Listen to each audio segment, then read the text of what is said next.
Hi, it's me again with Corel Draw Tips and Tricks, and I can't stop. I'm waiting for the other video to load, and I figured out another thing that would be better.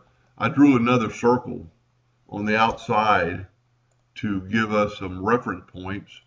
Then I'm going to take our item and click on it and get to the envelope tool again.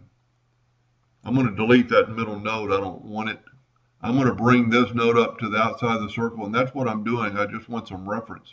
Then I'm going to try to get approximately in the middle, and I'm going to bring that up.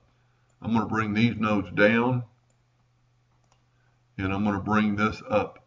Now you have a rounded, all your lines are rounded, and we can prove that just by bringing down an indexing line. And you can see that the corners are sloping away. And it's still not perfect. It's not in the center, but you're working with something that's, and there might be a way around that by clipping this off and putting it back. But let's get rid of our outside circle and now see what it looks like.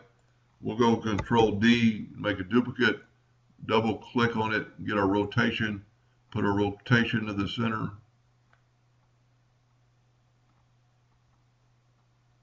And sometimes I have trouble, so that's why I bring in the indexing lines, hit P. And Corel does that sometimes if you're not on the X.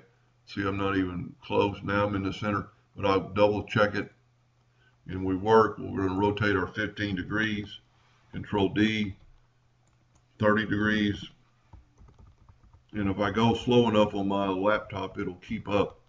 If I go too fast, it'll have something happens. And I can't, like happened in the previous video. Now select all this and weld it.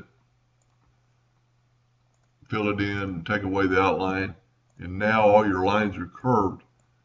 Now it still looks kind of funny because you're on angles, but there's really no way around that. This is sloped. All your parts are sloped the way they should be, and I think that'll work for him. Anyway, I hope that helped a little bit. Thank you for watching.